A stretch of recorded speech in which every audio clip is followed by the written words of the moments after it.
미가서에 있는 유명한 성경 구절이 세 구절이 있습니다.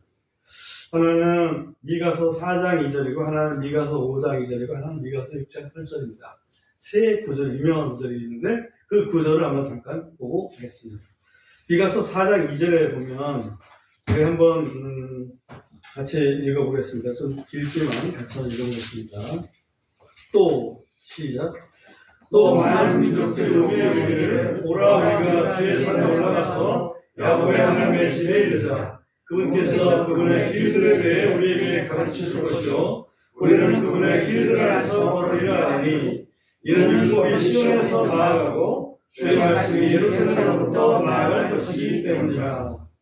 여기 보면 주님의 말씀이 예루살렘으로부터 나간다. 우리가 잘 알지만 예수님께서 우리 제자들에게 그 명령을 하셨지 않습니까? 오직 성령이 너에게 계시면 너희가 권능을 받고 어디서부터? 예루살렘과 온 유대와, 그죠? 하와리가 땅끝까지 이르러 내 증인이 되리라. 그래서 예루살렘으로부터 복음이 전파되기 시작한다는 것을 여기서 미리 말씀하고 있다 이렇게 볼 수 있고요. 그 다음에 미가서 5장 2절은 너무나 유명한 구절이지만 다시 한번 또 읽어보겠습니다. 미가서 5장 2절. 그러나 시작. 그러나 너 베들레헴 에프라다야 네가 유다의 출산 중에서 작을지라도 이스라엘의 친자가 될 자가 네게서 내게로 나아오리라. 그의 나아감은 옛적부터 있었으며 영원부터 있었느니라. 그렇죠. 그리스도께서 베들레헴에서 나오실 것을 여기서 말씀하고 있고 그 예수님은 아주 영원 그 근원이 영원하신 하나님이셨다는 것을 여기서 말씀해 주고 있습니다. 그 다음에 또 하나 유명한 구절은 미가서 6장 8절 말씀입니다. 6장 8절도 같이 읽어보겠습니다. 5 시작. 오 사람아 그분께서 내게 선한 것이 무엇인지를 보이시나니 주께서 내게 요구하시는 것은 다만 의롭게 행하고 의를 사랑하며 내 하나님과 함께 겸손히 걷는 것이 아니냐. 하나님께서 우리한테 요구하시는 것이 뭐 큰 거 요구하는 게 아니고 의롭고 또 인자하고 그렇죠? 그 다음에 하나님 앞에 겸손히 신실하게 결국은 예수께서 말씀하시는 것처럼 율법에 더 중요한 세 가지가 있다잖아요. 뭔지 기억나시나요? 의와 인과 신. 의롭게 그래서 인자, 신실하게 그죠? 하나님께서 요구하시는 것은 큰 게 아니라는 거지. 우리가 당연히 해야 될 거 그거라는 거죠. 그래서 이 미가서에는 이 세 가지 구절이 굉장히 유명합니다. 미가서에 있는 명령을 좀 살펴보겠는데요. 미가서에 있는 명령에는 미가서가 총 7장으로 되어 있고 105구절이 되어 있습니다. 105구절이 되어 있는데 사람들의 카운팅에 따라서 명령을 몇 가지로 볼 거냐 이렇게 볼 수 있는데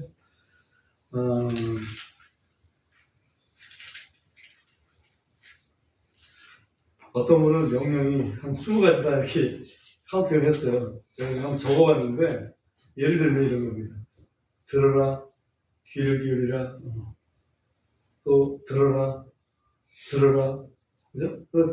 결국 들으라 반복이 되지만 들으라는 그런 게 하나 있죠. 그 다음에 울지도 말고 티끌에 불지도 말고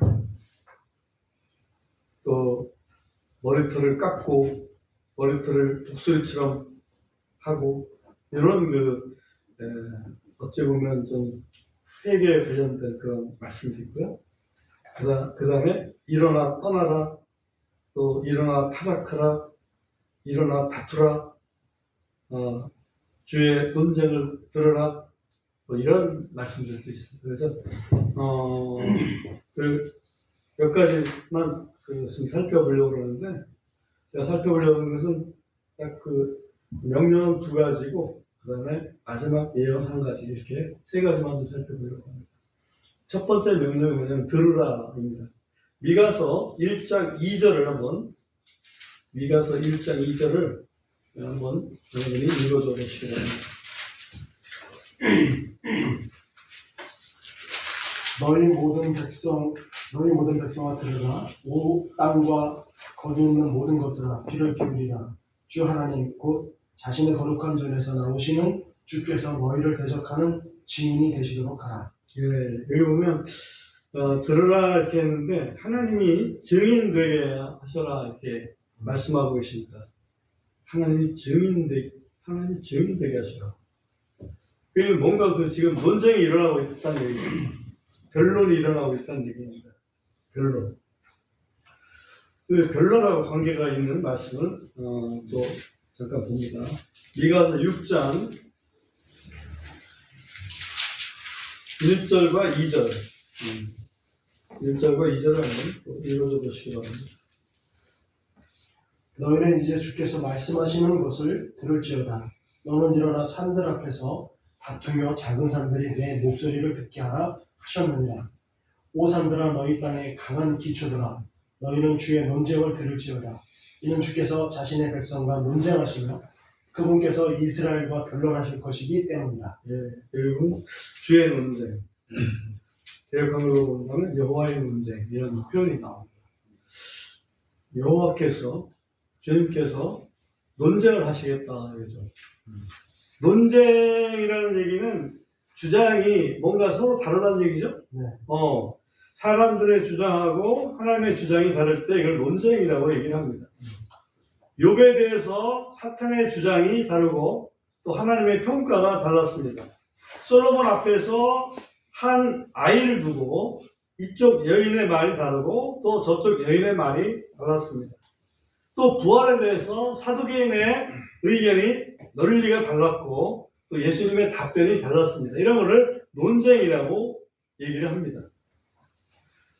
그런데 지금 미가서에서 갑자기 하나님께서 논쟁하시겠다. 하나님의 의견을 좀 들어봐라. 이제 그런 말씀을 지금 시작을 하시는 겁니다. 그러면 하나님께서 뭔 때문에 이스라엘 백성하고 사람들하고 이렇게 논쟁을 하려고 하실까? 지금 미가 예언자는 이사야 예언자랑 같은 동시대 사람입니다. 이사야는 누군지 아시죠? 이사야는 어떤 걸 경험을 하면 북왕국 이스라엘이 멸망하는 걸 경험하는 선지자입니다. 네. 미가도 마찬가지겠죠. 결과적으로는 동시대니까. 그러면 미가 예언자를 통해서 하나님께서 말씀하시고자 하는 이스라엘의 지도자들과 이스라엘의 종교 지도자들과 이렇게 변론하고자 하는 것은 그들의 생각이 뭔가 잘못됐다. 이제 그거를 얘기하시고자 하는 거 아니겠어요? 네. 소위 이스라엘의 죄를 지적하시려고 지금 말을 꺼내신 겁니다. 미가 예언자를 통해서. 1장 5절에 잠깐 보면 이렇게 되어 있습니다. 네, 이렇게 씁니다. 이 모든 것이 야곱의 범법으로 인하며 이스라엘 집의 죄들로 인하니라. 야곱의 범법이 무엇이냐? 그것이 사마리아가 아니냐? 유다의 산당들이 무엇이냐? 그것들이 예루살렘이 아니냐? 여기 보면 야곱의 죄 또 유다의 죄 이것이 뭔지를 하나님께서 말씀하고 계신다는 얘기죠. 야곱의 죄, 다시 말하면 북왕국 이스라엘의 죄가 바로 사마리아고 남왕국 유다의 죄가 예루살렘이다. 이렇게 얘기를 합니다. 야, 사마리아, 예루살렘 각각 수도인데 뭐가 그게 잘못됐다는 얘기일까? 좀 의아해할 수 있죠? 하나님이 제일 싫어하는 게 두 가지가 있다고 제가 예전에 말라기를 공부하면서 말씀을 드린 적이 있습니다. 하나님 두 가지 제일 싫어하는 게 있다. 그 중에 하나가 우상숭배. 그 두 번째가 이혼이라고 제가 말씀드렸어요. 이게 우상숭배 하나님 제일 싫어하는데 지금 이스라엘, 북왕국 이스라엘, 남왕국 유다가 하나님을 버리고 다른 신을 섬기는 일을 하고 있다.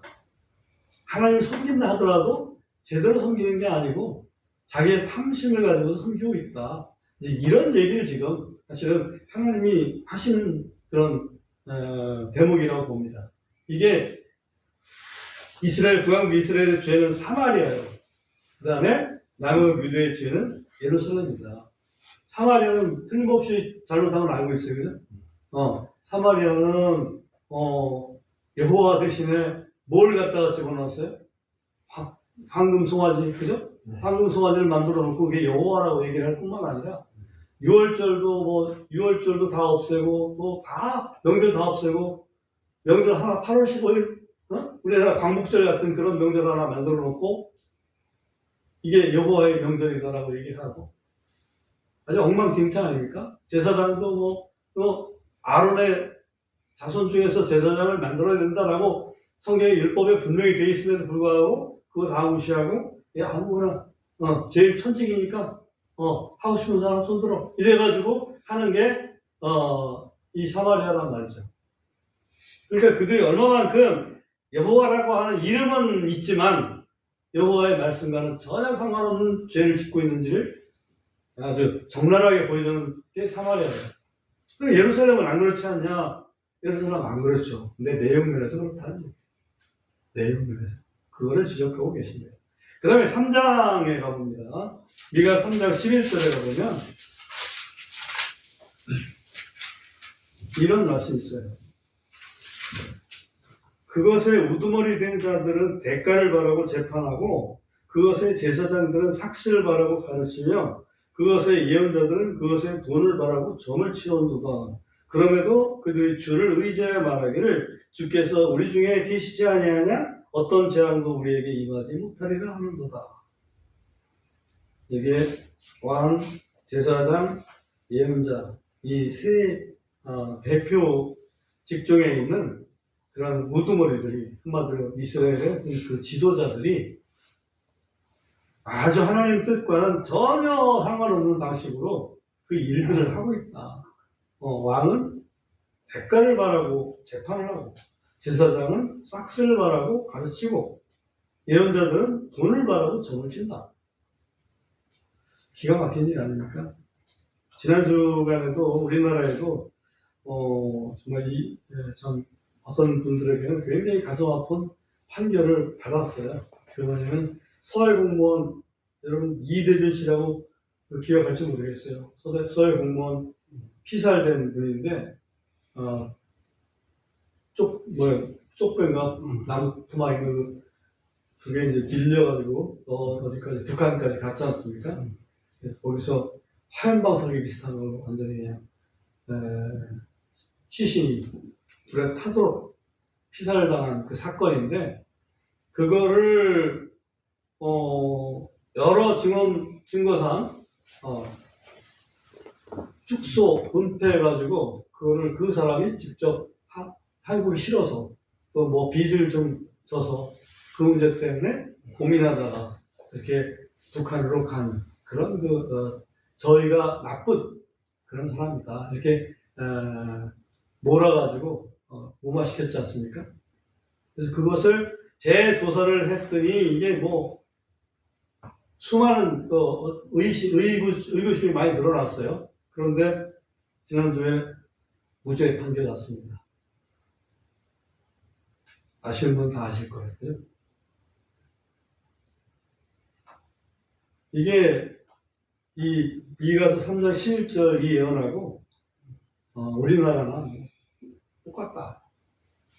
재판은 법대로 해야 되는데 이건 정무적으로 판단을 하지 않습니까? 정부의 눈치를 봐가면서 판단합니다. 결국 죄악의 그 원인을 파보면 하나님을 버리고 우상, 그것도 탐욕의 그 우상이라고 볼 수 있는 만몬, 그죠? 다 돈하고 연결되어 있잖아요. 돈하고 연결돼가지고 거기에 이제 모든 죄악의 그 원인이 있다 하는 것을 지금 미가 예언자를 통해서 말씀하고 있어요. 우리나라 예를 좀 들었습니다. 이해해 주시기 바랍니다. 그 다음에 하나님께서 논쟁하시고자 하는 그런 그 이유 중에 하나는 아까 6장에서 잠시 봤었는데 6장을 좀 그 뒤를 넘어가 보면 어떤 말씀이냐면 6장 5절에 한번 보겠습니다. 6장 5절을 한번 어머니 읽어줘 보십시오. 오, 내 백성아, 모압왕 발락이 의논한 것과 부울의 아들 발람이 시딤에서 길갈에 이르기까지 그에게 대답한 것을 이제 기억할지니 이것은 너희가 주의 의를 알게 하려 함이라. 예, 여기 보면 발람이 말한 것을 좀 기억해라. 왜냐? 주의 의의를 알게 하려고. 이제까지는 너희의 죄가 뭔지를 지금 알게 하셨잖아요. 이제는 너희 죄를 아는 것뿐만 아니라 여호와의 의, 주님의 그 의의가 뭔지 그거를 좀 알아라. 그걸 알기 위해서 발람이 뭘 어떻게 대답했는지 그걸 좀 기억을 좀 해봐라. 그래서 발람의 예언이 세 차례 예언이 있었는데요. 그 민수기 23장을 가서 잠깐 보고 오겠습니다. 민수기 23장을 가서 보겠습니다.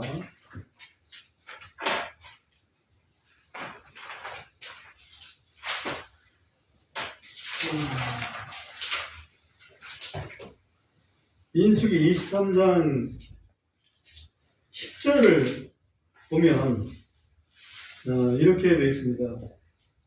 누가 능히 야곱의 티끌을 셀 수 있으며 이스라엘의 4분의 1을 셀 수 있으며 그리고 이스라엘의 4분의 1만 셀 수 있어도 잘 세는 거다 그 말이죠. 그거에 4배나 되니까 엄청 많다. 나는 의로운 자의 죽음으로 죽기를 원하며 나의 마지막이 그의 마지막과 같기를 바라는도다. 발람이 이렇게 이스라엘이 부러워가지고 이렇게 이스라엘을 평하는 걸 볼 수 있습니다. 그러니까 하나님이 보실 때 이스라엘 백성을 얼마만큼 풍성하게 하셨는지 발람의 눈에는 보였던 거죠. 하나님의 의는 결코 이스라엘을 못되게 보시는 하나님이 아닙니다. 그 다음에 두 번째 예언이 민수기 23장 19절에 가서 보면 19절부터 쭉 있는 말씀인데 거기에서 이제 23절을 한번 또 읽어줘 보십시오. 참으로 야곱을 대적할 마술이 없고 이스라엘을 대적할 점술도 없도다. 이때 야곱과 이스라엘에 관하여 말할진대 하나님께서 무엇을 행하셨던가 하리로다. 네, 이건 발람이 지금 발락이라는 사람한테 지금 부탁을 받고 이스라엘을 좀 저주를 해달라 그렇게 하는 마당인데 발람이 기껏 한다는 말이 야곱을 대적할 만한 마술이 없다. 점술도 없다. 그러니까 이런 하나님을 대적할 만한 그런 거는 없다 하는 얘기를 지금 발람이 계속해서 얘기를 하고 있습니다. 그런데 하나님이 뭐가 이스라엘에 대해서 불의한 게 있어요? 없죠? 문제는 잘못은 다 이스라엘이 한 거지. 그 다음에 세 번째는 민수기 24장으로 넘어가는데요. 민수기 24장 2절에 보면 하나님의 영이 발람 위에 임했습니다. 그러면서 그 예언을 하게 되는데 24장 9절 그리고 17절 두 구절을 한번 읽어줘 보십시오. 그가 사자같이 큰 사자같이 웅크리고 누웠으니 누가 그를 격동하리요. 너는 너를 축복하는 자는 복을 받을 것이요 너를 저주하는 자는 저주를 받으리로다 하더라. 17절 내가 그를 볼 것이나 지금이 아니며 내가 그를 바라볼 것이나 가까운 것이 아니로다. 야곱에게서 한 별이 나오며 이스라엘에게서 한 홀이 일어나서 모압의 구석구석을 치고 셋의 모든 자녀를 멸하리로다. 예. 이 두 가지 얘기를 하는데 하나는 뭐냐면 이스라엘을 축복하는 자는 복을 받고 저주하는 자는 저주를 받으리라는 이런 예언을 합니다. 그러니까 이스라엘이 그야말로 어찌보면 복의 근원이라고 볼 수 있겠죠. 그 다음에 금방 읽은 17절에서는 그 야곱에게서 한 별, 이스라엘에서 한 홀, 이건 누구를 얘기합니까? 예수님, 메시아가 올 것을 예언을 하고 있습니다. 이 발람의 입에서. 그런데 하나님이 불의하시냐?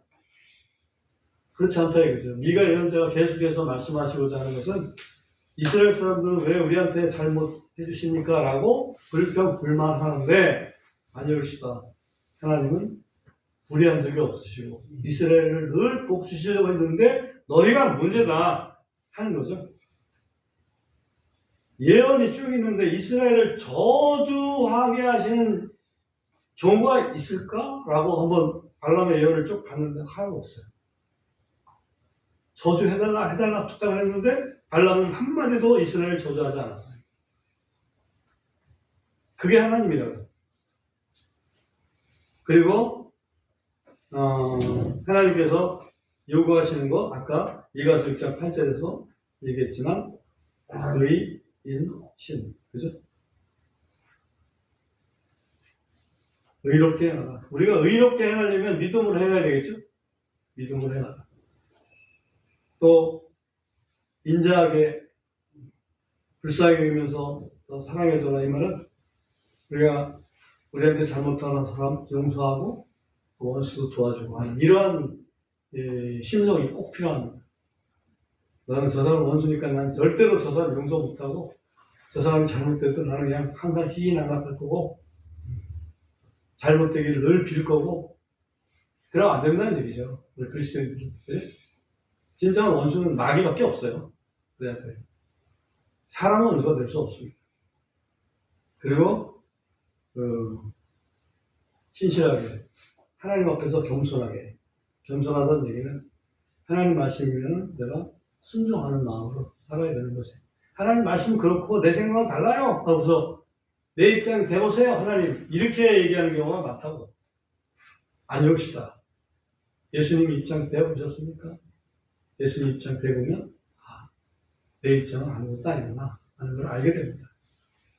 그 다음에 미가서에서 이제 그 명령은 그렇게 들으라 하는 명령에서 그 세 가지 의미를 좀 여호와의 논쟁에 대해서 세 가지 의미를 좀 살펴봤고요. 그 다음에 이제 미가서 4장으로 가서 마지막 날들에 대한 예언을 조금 살펴보겠습니다. 미가 4장 보면 그 중간 그 제목에 마지막 날들에 있을 그리스도의 왕국 그렇게 이제 돼 있습니까? 네, 마지막 날들. 그래서 1절부터 있는 말씀을 잠시 좀 살펴보겠습니다. 그러나 마지막 날들에는 이 일이 일어나니 곧 주의 집의 산이 산들의 꼭대기에 붙게 세워지고 그것이 작은 산들 위에 높여지리니 백성이 그리로 흘러들리라. 주의 집의 산, 여호와의 집의 산이 산들 꼭대기에 세워진다. 그 말은 여호와의 집은 예루살렘이죠. 예루살렘이 모든 그 왕권들, 산들이라는 것은 왕권들인데 그 왕권들보다 더 위에 높은 왕권을 갖게 된다. 이건 언제적 얘기를 할까요? 예수님이 통치하실 그리스도의 왕국 여기서나 이루어질 일이죠. 여태까지 그게 이루어지는 일이 없습니다. 그렇게 되면 2절에 보면 많은 민족들이 오며 이르기를 오라 우리가 주의 산에 올라가서 야곱의 하나님의 집에 이르자. 그분께서 그분의 길들에 대해 우리에게 가르치실 것이요 우리는 그분의 길들 안에서 걸으리라 하니 이는 율법이 시온에서 나아가고 주의 말씀이 예루살렘으로부터 나아갈 것이기 때문이다. 아까 처음에 우리가 좀 잠시 상고했던 그런 말씀입니다. 미가서에는 이와 같이 마지막 날들에 대한 그런 예언이 여기에 이제 거론이 되어 있다 하는 것을 알 수 있고요. 그 다음에 이제 계속해서 제가 한 8절까지만 볼 건데요. 3절 보면 또 그분께서 많은 백성 중에서 심판하시고 먼 곳에 있는 강한 민족들을 책망하시리니 그들이 자기들의 칼들을 쳐서 쟁기 날들을 만들고 자기들의 창들을 쳐서 가지치는 날들을 만들 것이라. 민족이 민족을 치려고 칼을 들지 아니하겠고 그들이 다시는 전쟁을 메우지 아니할 것이니라. 여기 보면 평화의 시대가 올 거다는 얘기죠. 그러니까 지금은 1차 세계대전, 2차 세계대전이 이미 일어났고 지금은 또 3차 세계대전이 일어날 것이다 라고 하는 그런 그 흉흉한 소문들이 돌고 있습니다. 근데 이 그리스도께서 다스리는 왕국에서는 그런 무기들이 농기구로 바뀌는 평화의 시대가 될 것이다 라고 이렇게 예언을 하고 있습니다. 이 시대는 아직 도래하지 않았습니다. 4절 보면 도리어 그들은 각자 자기의 포도나무와 무화과나무 아래 앉을 것이요 아무도 그들을 두렵게 하지 못하리니 이는 만군의 주의 입이 그것을 말씀하셨기 때문이라. 이스라엘을 두렵게 할 자가 없게 될 것이다. 지금은 이스라엘이 사실은 매일 전쟁에 시달립니다. 언제 폭탄이 또 날아올지 모르는 그런 환경에서 살아가고 있습니다. 아직 이 일이 이루어지지 않았습니다. 우리도 옛날에 시골에서 살 때 어르신들이 또 애들이 큰 나무 밑에서 놀고 편안하게 자리 깔고 거기서 장기도 두고 했던 그런 그 기억들이 있습니다. 그게 하나의 평화의 상징이라고 볼 수 있습니다. 5절 보면 이는 모든 백성이 각자 자기 신의 이름으로 걸을지라도 우리는 영원토록 주 우리 하나님의 이름으로 걸을 것이기 때문이라. 이스라엘 백성이 우뚝 솟을 수 있는 이유는 이스라엘 백성이 믿고 따르는 여호와 하나님, 그분은 신중의 신, 만신지 신이라고 그러죠. 신중의 신이신 우리 창조주 하나님이시기 때문에 이게 이제 가능한 말씀입니다. 세상의 각 민족들이 각자 나름대로 자기들의 어떤 민족 신을 찾고 있습니다. 그러나 참 신은 하나님이시기 때문에 우리 그리스도인들은 당연히 우리 민족의 신을 찾는 게 아니라 참 신이신 하나님을 찾아야 마땅합니다. 그죠? 그 다음에 우리 7절 또 한번 봅니다. 또 내가 다리 절던 그녀를 나눈 자가 되게 하고 멀리 쫓아냈던 그녀를 강한 민족이 되게 하리라. 또 주가 시온산에서 이제부터 영원토록 그거를 통치하리라. 여기 나눈 자라는 표현이 나오는데 성경에 보면 이스라엘 민족도 그렇고 세계 민족도 그렇고 나중에 환란 때에 심판 때에 인구의 3분의 2는 멸절됩니다. 인구의 3분의 2는 멸절되고 3분의 1이 남아서 하나님께 이제 복을 누리게 되는 그런 그 말씀이 있는데 여기 보면 남은 민족들, 남은 자들이 강한 민족 되게 하겠다라고 하신 말씀이 이스라엘 민족 지금 많이 죽었죠? 지금 뭐 세계 인구의 0.1% 되는데 그 0.1%도 다 살아남을 것 같지 않습니다. 거기서 살아남은 자들이 강한 민족이 되게끔 하시겠다. 천년왕국 때 우리 그리스도인들이 왕노릇 하겠지만 천년왕국 때 들어가는 이스라엘 민족이 또 그 중심 세력이 될 것을 여기서 말씀하고 있습니다. 그 중심에 오늘 8절 핵심 말씀 에달의 망대, 그죠? 그 부분이 나오는데 한번 8절 다시 한번 같이 한번 읽어보겠습니다. 또 시작. 또 너 양떼의 대로 시온의 딸에 강한 요새여 그것이 내 영혼이니 곧 첫 통치권이라. 그 왕국이 예루살렘의 딸에게 오리로다. 이거 보면 아까도 말씀드렸지만 에달의 망대, 양떼의 망대라는 것은 에달의 망대인데 그 창세기 35장에 보면 베들레헴 바로 옆에 있는 그런 망대를 얘기한다. 그래서 이것은 미가서 5장 2절과 연결할 수밖에 없다. 그죠? 베들레헴 에브라타. 여기는 너는 많은 고을들 중에서 아주 작은 유다의 그 수천 고을 중에서도 작은 고을일지라도 이스라엘의 치리자가 될 사람이 나올 것이다. 거기에서. 그죠? 그래서 예수님이 베들레헴에서 탄생하실 것을 그래서 말씀하신 것과 연계를 안 할래야 안 할 수가 없습니다. 이 통치권이라는 것은 왕권이고 결국은 그리스도께서 이루실 메시아의 왕국을 여기에 미가서 4장 8절과 미가서 5장 2절에서 예언하고 있다 하는 것을 미가서를 통해서 우리가 좀 새롭게 저는 미가서 4장 8절을 좀 이번 공부를 통해서 좀 더 새롭게 이해하게 되었습니다.